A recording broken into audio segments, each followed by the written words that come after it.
every available crew member focused on the ancient object they had brought aboard. The metallic sphere sat in the middle of the room, its crystalline structures glowing with a faint, mesmerizing light. Lieutenant Jax Carter, the science officer, led the analysis, his brow furrowed in concentration. "These readings are fascinating," Carter said, more to himself than anyone else. "The object seems to phase between dimensions, but it's stable enough for now. As long as we keep monitoring it, it should be safe." Ilara stood beside him, her eyes fixed on the object. Any idea what it could be? It's unlike any technology we've encountered.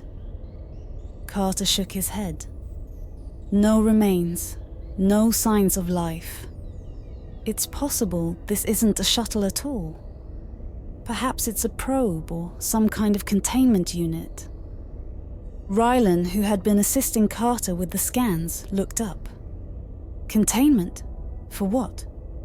Carter sighed. That's what we need to find out. For now, we focus on understanding its energy signatures and dimensional properties. The conversation left Ilara with more questions than answers. The object was a puzzle, and the more they uncovered, the more complex it seemed. She decided to take a break, her mind buzzing with the possibilities.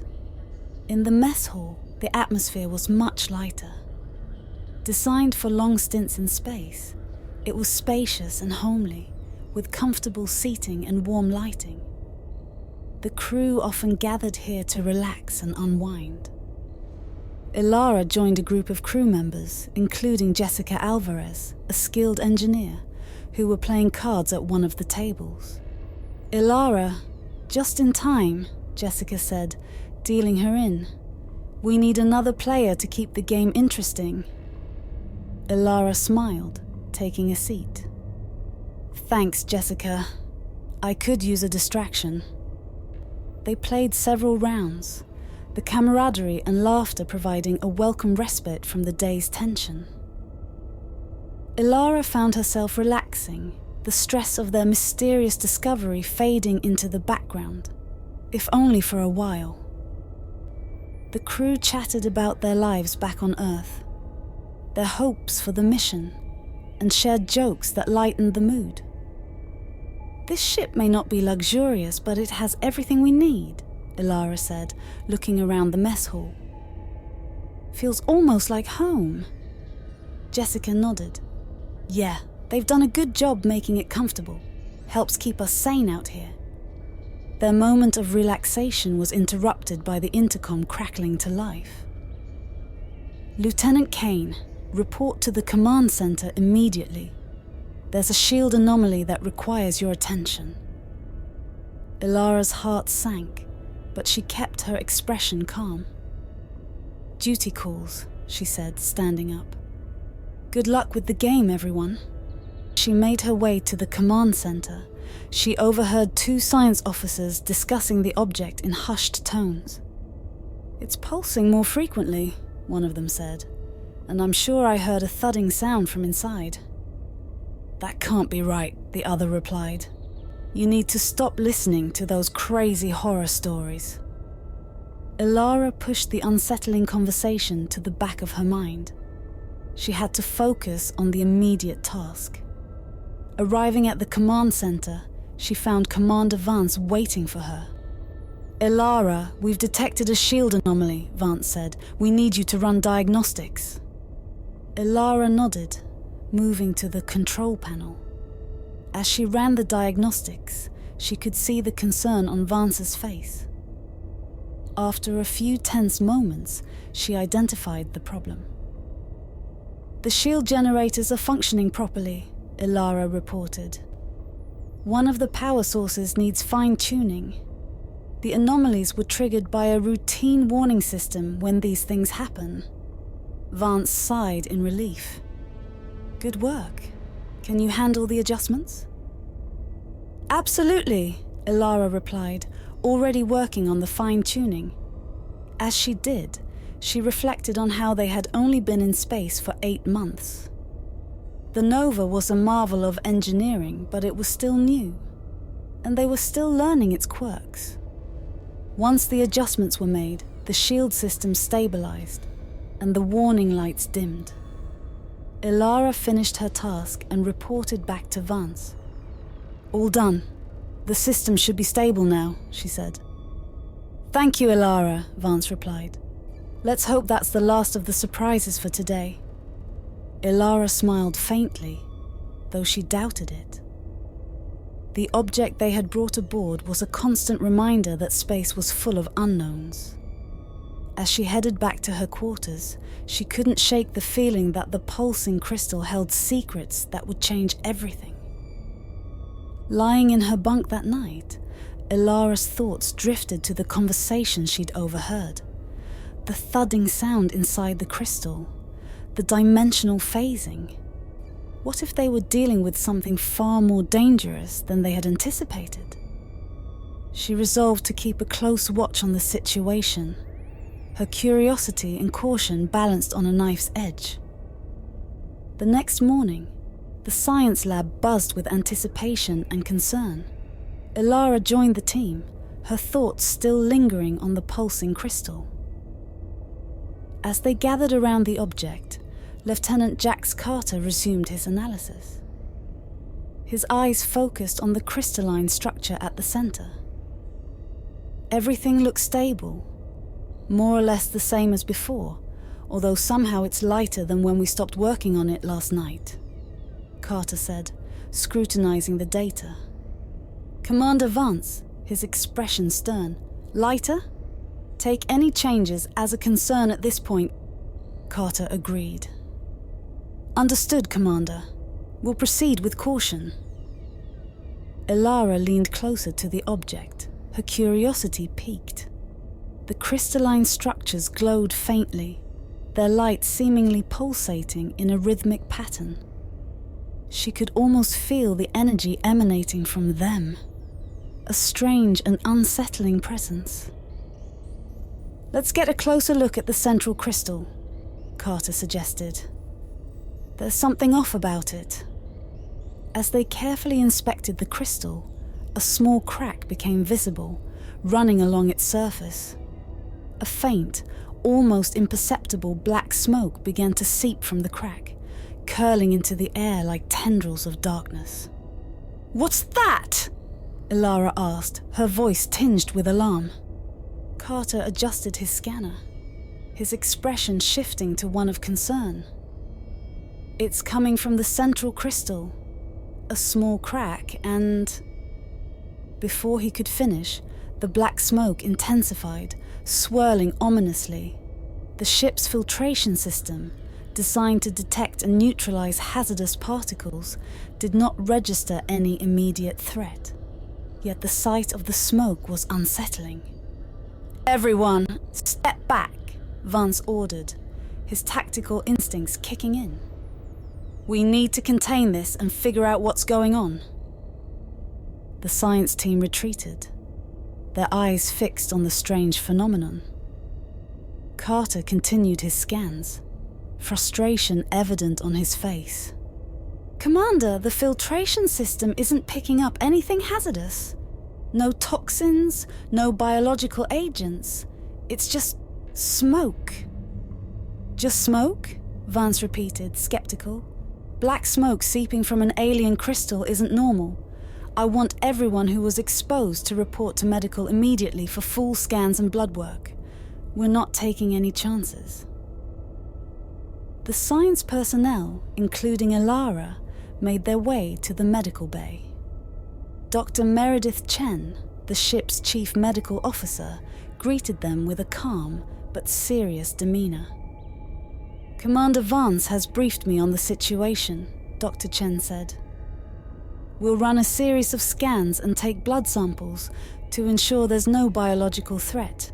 Please, have a seat." As Ilara waited for her turn, her mind raced with questions.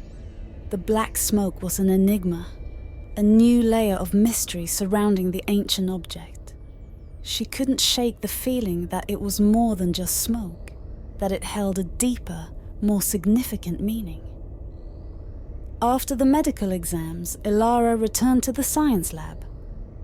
Vance and Carter were deep in discussion, their faces marked with concern. "We've ruled out any immediate biological threat," Carter reported, "but we still don't know what that smoke is or what it might do." Vance nodded, his expression thoughtful. "We need to keep monitoring the situation closely, increase the security around the object. No one goes near it without proper precautions." Ilara approached, her curiosity mingled with a sense of unease. "Commander, do we have any theories about what the smoke could be?" "Right now, it's anyone's guess," Vance replied. "But we're not taking any risks. We need to treat this as a potential threat until we know more."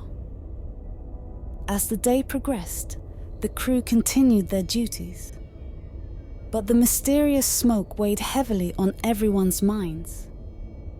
Ilara found herself drawn back to the object, unable to shake the feeling that they were on the brink of uncovering something profound. Late in the evening, as she prepared for another shift, Ilara overheard a conversation between two science officers. "The crystal's pulsing has increased," one said, "and the smoke, it almost seems alive." "Alive?" the other replied, incredulous. "How could smoke be alive?" "I don't know," the first officer admitted, "but we need to figure it out before it's too late." Ilara shivered, the ominous words echoing in her mind. She couldn't help but wonder if the object they had brought aboard was more than just an artifact. What if it was a prison, containing something far more complex than they had anticipated?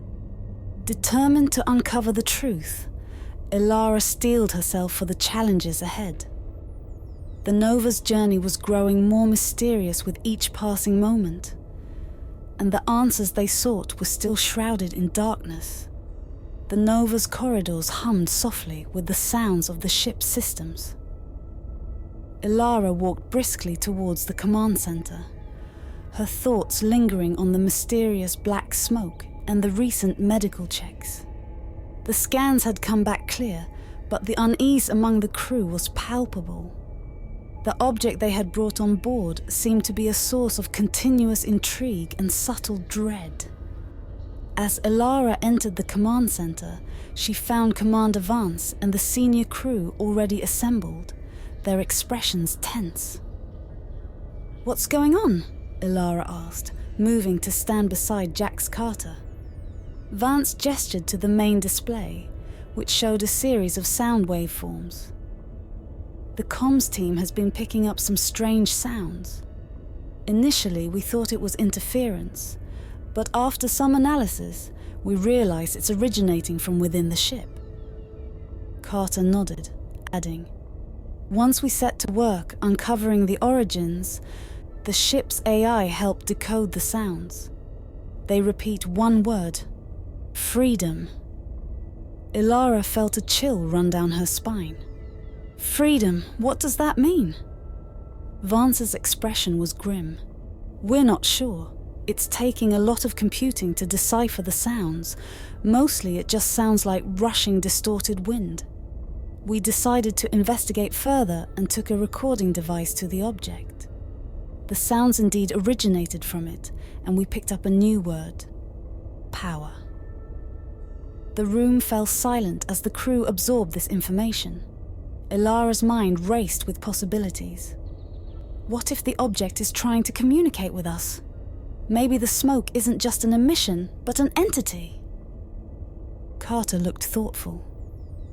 "I'd caution against jumping to conclusions." Vance nodded slowly. "We need to understand its intentions. Let's set up continuous monitoring and try to establish a more direct form of communication." The crew sprang into action, setting up recording devices and monitoring equipment around the object in the science lab. Ilara and Carter worked closely together, fine-tuning the sensors to pick up any variations in the sounds. Hours passed, and the tension in the lab grew. The black smoke continued to seep from the crack in the central crystal, curling into the air like tendrils of darkness. The sounds of freedom and power echoed through the lab, amplified by the recording devices. "Let's try asking it questions," Carter suggested. "Maybe we can get more information." Ilara nodded and activated the microphone connected to the monitoring system. "Who are you? What do you want?" The sounds shifted, and for a moment there was silence. Then, a new word emerged from the distortion. "Host." Ilara's heart pounded. "Host? It wants a host?" Carter's eyes widened. He immediately checked the High's console's containment statistics. If it wants to inhabit a mind and body, it may be waiting for some kind of opportunity. Ilara frowned, her mind racing. Maybe it has specific requirements. It might need a certain type of host, something it hasn't found among us. Vance, who had been listening intently from the command center, spoke up. "I really don't like this. We need to be very careful. If this entity is seeking a host, it could pose a significant threat. We must ensure it doesn't find what it's looking for." As the crew continued their investigations, Ilara couldn't shake the feeling that the black smoke was more than just an emission. It was an entity with desires and intentions. She tried to keep Carter's words about not jumping to conclusions in mind. Late in the evening, as the lab grew quiet, Ilara overheard two science officers discussing their findings. "The crystal's pulsing has increased," one said, "and the smoke, it almost seems to react to our presence." Determined to uncover the truth, Ilara steeled herself for the challenges ahead. The Nova's journey was growing more mysterious with each passing moment, and the answers they sought were still shrouded in darkness. The path ahead was uncertain, but Ilara knew she had to face it head-on, alongside her crew. They were explorers, voyagers into the unknown, and they would confront whatever lay ahead with courage and determination. The Nova's journey was about to take a new and unexpected turn, and Ilara was ready to uncover the mysteries of the artifact.